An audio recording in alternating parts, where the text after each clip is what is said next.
Okay, you guys, welcome back to my channel. What was I gonna say? Today's video is going to be just creepy stories off of Reddit.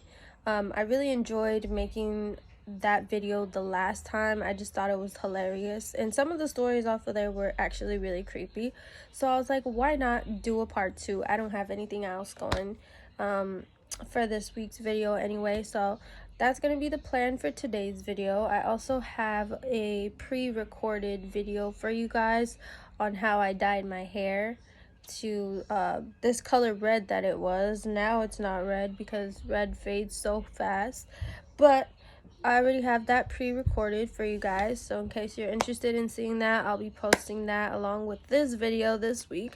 And what else was I gonna say? Also, in the future, I'm planning to do more Reddit stories, not even just creepy ones, but you know, just funny ones and all types of different Reddit stories because I just think they're funny.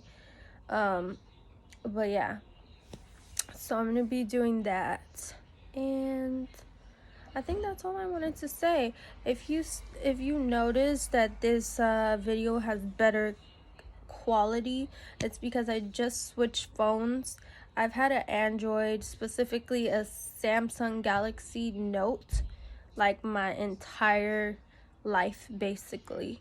The only time I had an iPhone was back in I think beginning of freshman year. I had one, and it was like the very first ones that came out, the really chunky ones, but I haven't had an iPhone since, so this is like a complete different change for me. So far, like the main difference, just in case you guys were planning on switching or like debating about it, the main difference for me that I noticed was that the app availability, you have such a you can download basically any app onto an Apple iPhone. That was the main part that sucked with the Androids, is that a lot of apps you're not able to download it on there just because it's an Android and they're not available for your type of phone. So like a lot of my school apps, which I did like a whole video about, like all the school apps that I use that are really helpful for college students, a lot of those apps, they're not available for Android, which sucks. So like I do have an iPad, which I was able to use it on that, but like as far as my phone went, I wasn't able to use any of those apps on my phone. But now I can because they're available to iPhones. Another thing I noticed was like, of course, the camera quality. Apple iPhones have like really good camera quality, and then also too, when you're sending videos from an Android, despite it already being bad quality, if you're sending a video to somebody who has an iPhone from an Android, you basically, it's just pixels. What you're sending is just pixels, because when they get it, they just somehow, I don't know, the quality just becomes more terrible as it like transmits. So I don't know. But yeah, I think those are the main things. Also, what I really did like about the Android, about the Galaxy, the Note Galaxy to be specific, was just that it comes with the stylus pen, and you could do a lot of things with the stylus pen. As soon as you take it out, it'll give you different options of what you want to do, and you could do that. And then obviously if you're a big note taker, it's way easier for you to use the stylus pen to write something down really quick, versus having to just try and write it out with your finger and it just looking like a mess. So I really did like that part. Yeah, I mean, I don't know why I never just got an iPhone, to be honest with you. I did hear a lot about like iPhones like slowing down after a new one would come out, so I don't know, but I never thought like it would be much of a difference up until now that I'm in like college and I need like specific apps and I can't download it, you know? That's like the most frustrating thing. But anyway, just in case if you guys were, you know, thinking about switching over or whatever, there's that. Okay, so Don't mind if I munch on my chicharrones while I do this. And I haven't even brought up the stories, so I might just have to, skip this part of me looking for some creepy stories.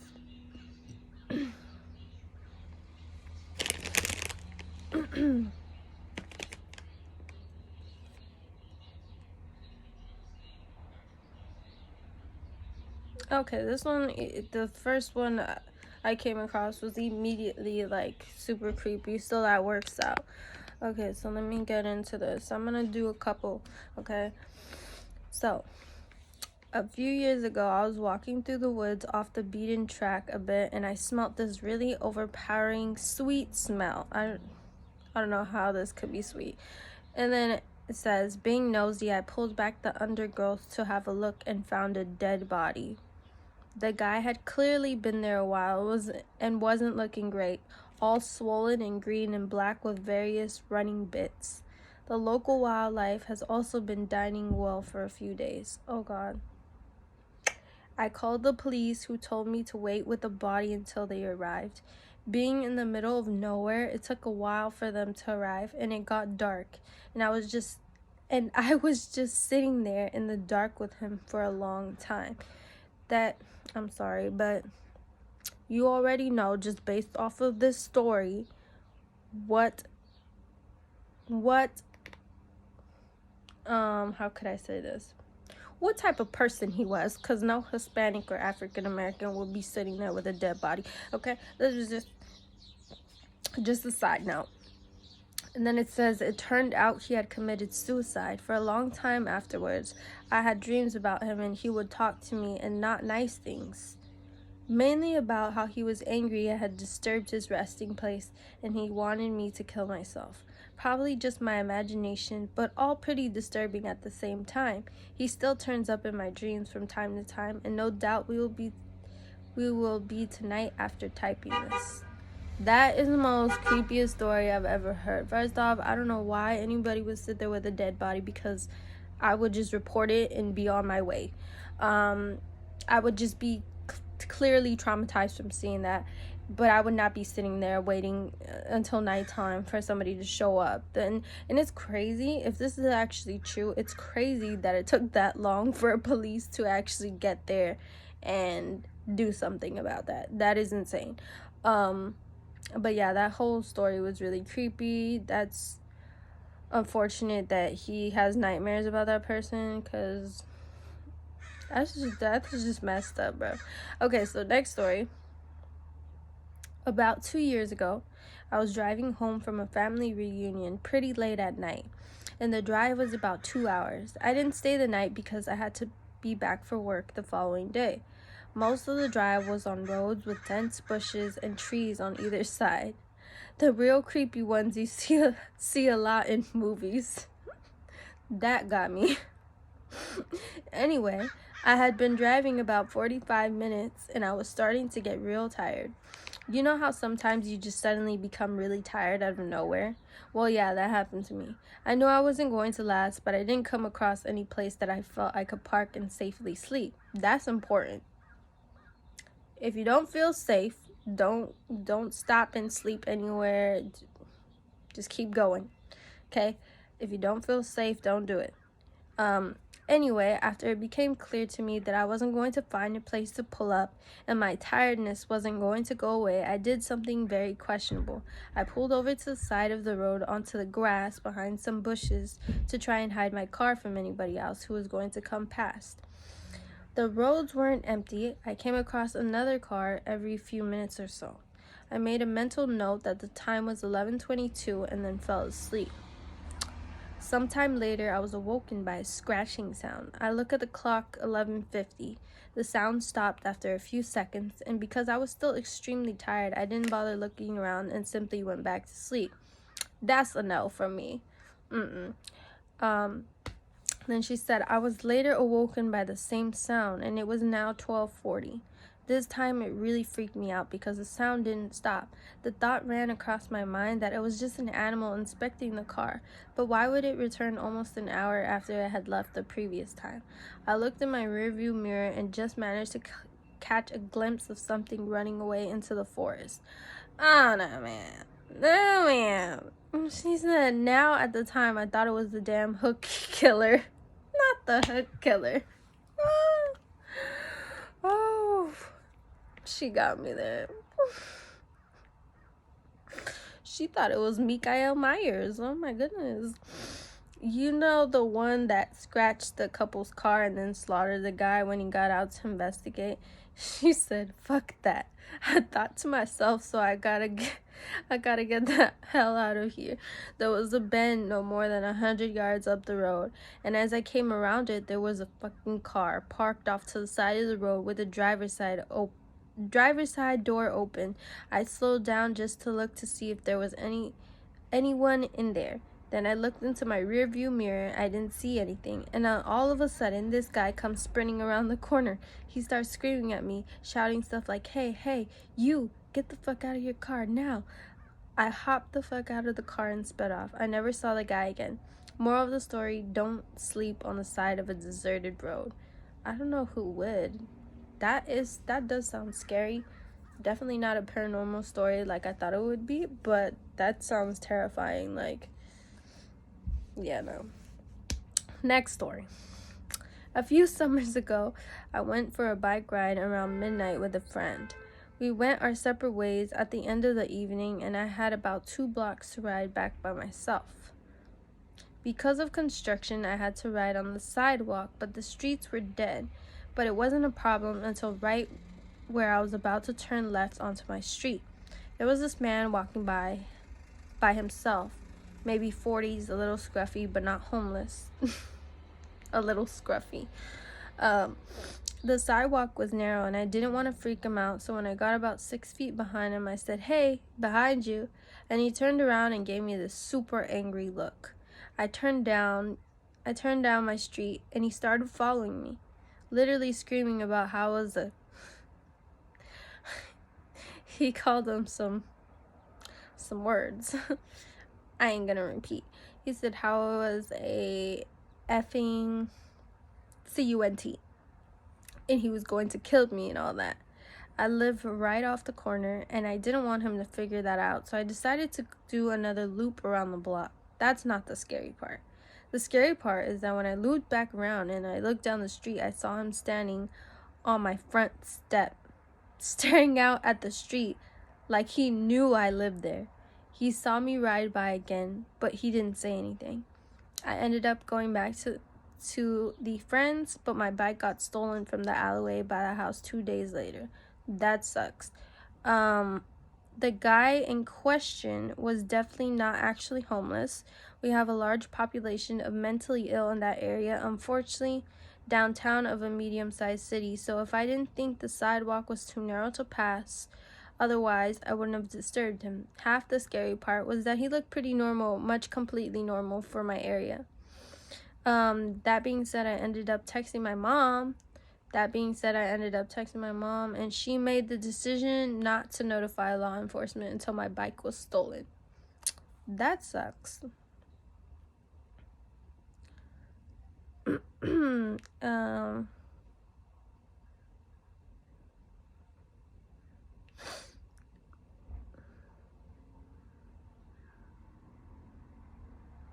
Oh my goodness, this one is scary.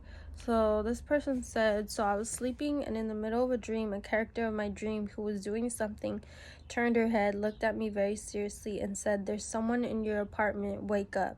I nearly had a heart attack and my apartment was empty.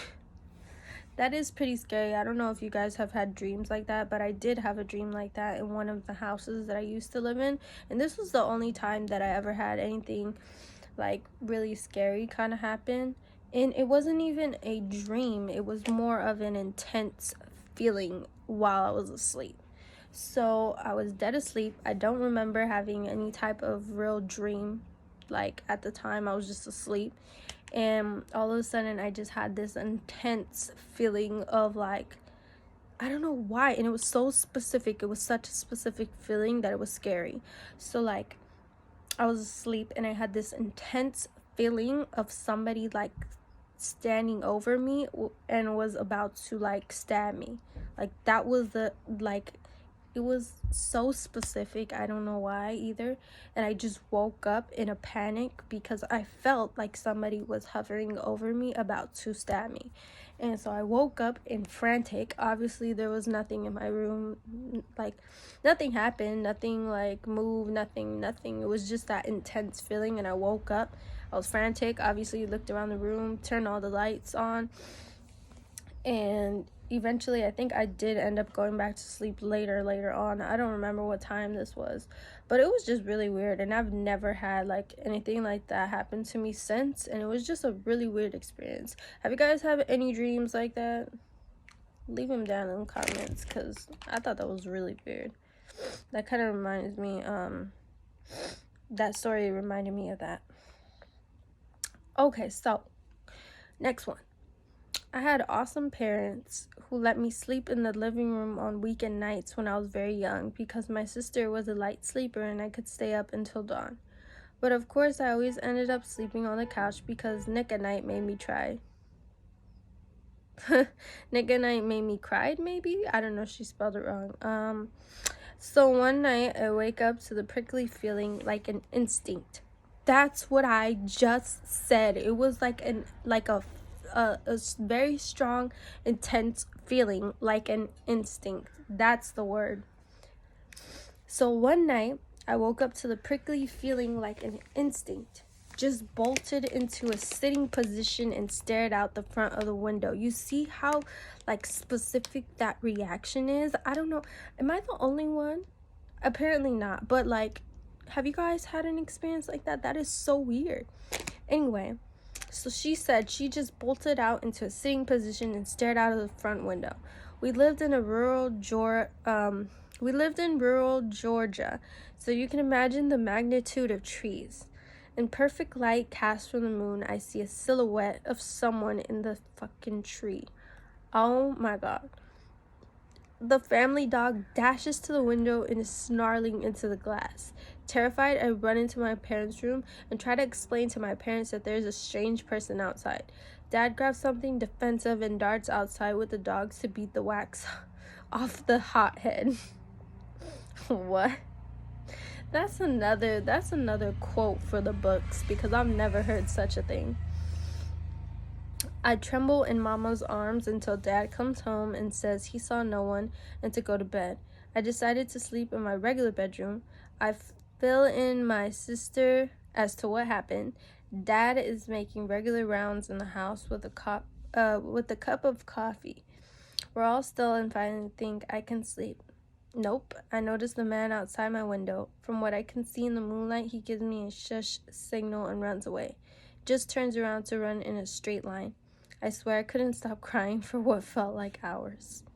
Oh my god.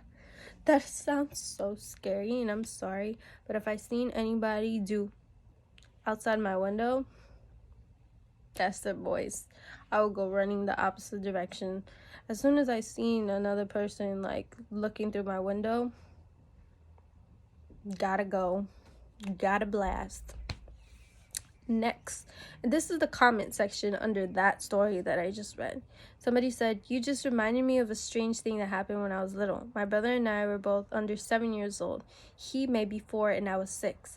We were playing outside in the snow when a strange white car pulled into our long driveway. This was uncommon since our driveway was hidden. The window rolls down and a man with short hair and a goatee pulls up a camera and takes our picture. Then he rolls up the window and drives away. Never had I any closure or follow-up on that situation, but it freaked my mom out so bad. That is really weird, and that sounds like some kidnapper stuff, and your mom should be worried about that because that sounds really scary. The next one. Ooh, this one has a whole long juicy paragraph, so this must be good. They said I was 17 and I had just gotten my license. Back in high school, my friends and I had made it a mission to find abandoned houses to throw parties in. We had a few good candidates, but the mother lode was this house I would pass on my home from work. It was an undeveloped shell of a huge home with a large property in the back. I had told one of my friends about it, and one day before we went to see a movie, I took him to the house. It was about dusk in summer, so I had my headlights on. I pulled into the front of the house, and we were there for like 10 seconds tops before we pulled back to go to the main road. A minute later, this big truck pulls up behind us with its high beams on and tails us. My friend and I took note of it, but paid it no mind as we headed back to the main road. At the light, I turned right, but the truck cut through the gas station at the corner and blocked us off. Out of the truck comes this big hulk of a man, and my friend and I are shitting our pants. He raps on the window, and I roll it down. Now, the really freaky part is that this is a busy road, and now there was no one in sight. He asked us what we were doing at the house, and I quickly lied and said we were making a U-turn. He stares at us for a few seconds, smiles, and sends us on our way. To this day, the house remains unfinished, and I'm convinced it's a drug operation of some sort. Why did he assume that it was a drug operation? I don't understand where that came from. That's weird. But that whole tailgating thing just reminded me of something that happened to my mom, like, not too long ago. Somebody was actually, like, following her. Like, she noticed that there was a car, like, basically tailgating her, like he just said. And every time, like, she would turn, like, he would turn the same way as her. Which is really, really fucking scary. So, especially girls, but this is going to anybody, but especially women. When you're driving, please be careful, pay attention. Like, make sure, like, obviously it's kind of hard trying to focus on driving and at the same time be aware of your surroundings, but try and pay attention to your surroundings. And don't, if you need to stop somewhere, if there's like an emergency, make sure you're stopped where there's a lot of people. Like, don't stop in a dark alleyway or nothing, sketchy like that. Stop where, like, there's enough people to see what's going on, like you're in public view, Don't stop in a dark, sketchy place or nothing like that. If you see somebody following you too, or you think somebody's following you, just try to take as many turns as you can. And if they're still following you after like a couple lights, go ahead and report that. You don't want to be stuck in any type of situation like that, because that's basically what my mom did. And she called the police, and they were able to help her get out of that situation. So please be safe when you guys are driving. And just be aware of your surroundings, because there's crazy people in this world. There really is. Next story. And I'm just going to do like a couple more. I'll probably do like 2 or 3 more. The next one said, woke up, clock says 3:34 a.m. Ooh, that's not a good time. If you watch any paranormal stuff, you know that's not a good hour. Woke up, clock says 3:34. I'm 17 and in my bedroom. It's pitch black downstairs, but I hear some rattling downstairs. Terrified. Let's see.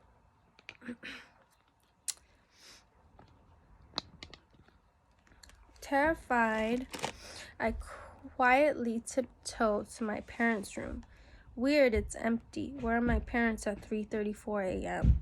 Go upstairs to my brother's room. He's usually awake all night. But while the lights is on, no one is in the room. So I guess whatever those noises are downstairs, it must be them. Why are they awake? Maybe someone died. The conclusion. Why did she just jump to that assumption? I go downstairs. In the middle of my living room is what looks like 2 men stealing our TV. No one else is in sight. I run upstairs as quietly as possible, shut and lock my doors. Suddenly, there's a banging on the door. I wake up. It was a dream, and the relief washes over me. I look over at the clock. Weird coincidence. It's 3:34. That's deja vu. That's deja vu.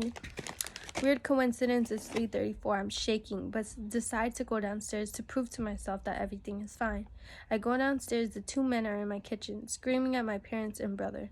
I run upstairs to my bedroom and lock the door. 10 seconds later, I hear banging. I woke up. It's 3:34. This time, I had actually woken up, and I don't manage to fall back asleep for about 36 hours. Edit. Lots of responses about lucid dreaming here. I spent most of my teens and early 20s as a lucid dreamer, discovering the techniques after a childhood plagued by very frightening sleep paralysis. I found a message board back in 1998 where I learned to at least have fun with it. The above story wasn't a sleep paralysis experience, but it was typical of the kinds of nightmares I used to have. Weirdly enough, I rarely have nested dreams anymore and haven't had a successful attempt at lucid dreaming in a few years. My guess is that it has something to do with hormones.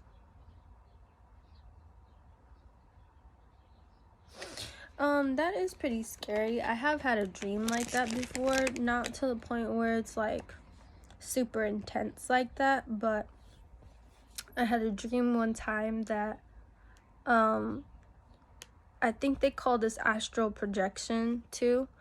I had a dream one time and I was asleep. Just to give you guys more of a visualization, my bed used to be against the closet.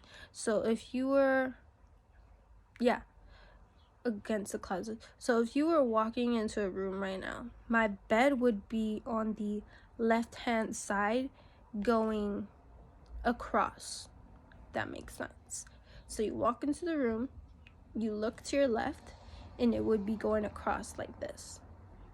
So it would be against that wall, but also my closet was on this side. Like as soon as you walk into the door, there was a closet door on this side. So the top of my bed would be against the closet, but it would be scooted all the way to that left side of the wall. So anyway, I was asleep with my head, being at the very top, which is next to this closet, which is also where the door was, my room. So closet, door, and then my bed. So my head was obviously on this side, and I fell asleep like that. And I had a dream where I was watching myself from like the very top corner of my room. I was watching myself sleep, and it was the weirdest experience like I've had to this day. I've had some weird dreams, but I think those two that I just mentioned were probably like the weirdest ones I've had. It's like really weird experiences. I think that's the only time that I've had a dream where I watched myself sleep or anything like in that nature, which is really scary because they say, like, if you read up on it, it's called astral projection, and if you read up on it, they always say that you could like lose yourself in that plane, which sounds really creepy. Like you could basically, they say that if you like can't get your spirit back into your body or whatever, that basically you just die in your sleep. Basically, like you lose your spirit and it can't find a way back to you, which is crazy. It's crazy to think about stuff like that, and it's crazy to like, I don't know, it's just crazy to learn about stuff like that. It's just weird. If you guys have any experiences like that whatsoever, share them in the comments below. If you guys share your stories in the comments below, I'll make sure to go ahead and feature that next time when I'm doing these Reddit stories. Okay, I'm gonna do this last one, and that's gonna be it because we're already at 30 minutes. Okay, so this one is, I lived in a bizarre little house as a child. It was incredibly tall and thin, like an attached house, except freestanding with 3 floors, a basement, and an attic. Some of the things that I don't do in this world and in this lifetime are attics and basements. I will never have either one of those, ever. I think I've just watched too many horror movies and too many paranormal videos and stories and experiences. I watched too much of it to have an attic or a basement. I just refuse. I refuse. Okay, so back to the story. With 3 floors, a basement, and an attic. It was full of quirks such as 2 fully functional fireplaces, a shower stall in the center of the basement, a backyard so small that you could not take 5 paces without hitting the fence. That sucks. And an old-timey rope pool dumbwaiter that led from the kitchen to my bedroom. I love that weird little place, but unfortunately it was incredibly old, and half of its charm was the fact that it seemed to have been designed by an inarticulate conclave of lunatics. And eventually the repair costs exceeded what my parents were willing to sink into it, and we had to move. Preparing for the move was a chore. I packed most of my stuff myself, and I had taken to throwing stuff down the dumbwaiter and shoving all my clothes so thickly in my closet that they became a single solid brick of fabric. While clearing that closet out, in fact, I came across a feature I hadn't noticed before. An attic entrance in the roof. An attic entrance in the roof. Being an adventurous kid, I opened her up, stood on the closed brick, and began my first and last exploration into the topmost part of our weird little house. The first thing I noticed was that it wasn't as dark as it should have been. The place that was strung with old red Christmas lights, which still burned with leftover incandescence, and a dozen little cracks and holes peeped down into all the bedrooms below. The second thing I noticed was that the place was set up for habitation. The insulation was plastic away. There was an old gurney piled with sleeping bags and sheets, and a rusted mint green refrigerator which still worked when I tested it. The third thing was the bones. There was a lot of bones.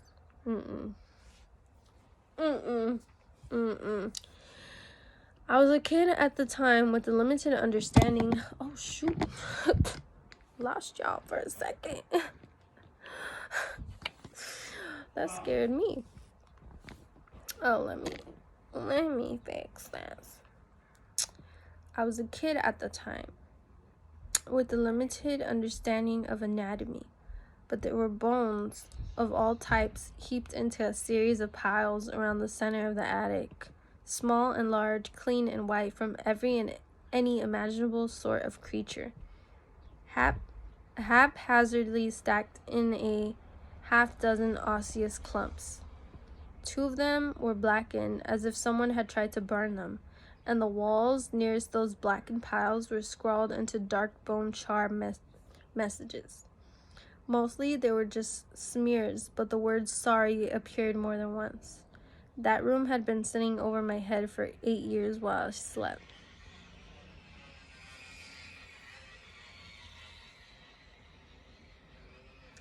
That is definitely like creepy as heck.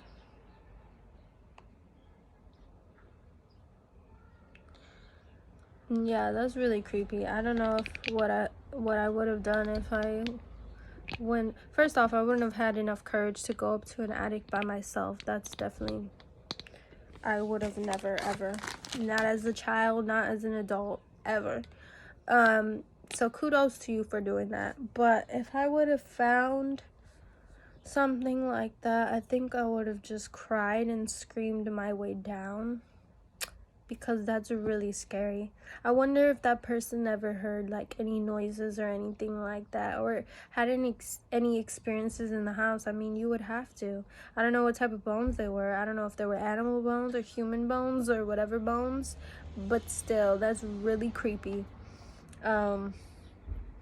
Anyway, I'll probably do more of these Reddit stories just because I think they're really interesting, and they remind me of a lot of like experiences that I've had myself, a lot of dreams, and like, yeah, just experiences overall. If you guys enjoy this, like, comment, subscribe, and if you have any of your own stories that you want to share in the comments that you want me to read off next time, go ahead and leave that in the comments below as well. Okay, I hope you guys had a great holiday and a happy new year. I'll see you guys in the next video. Bye.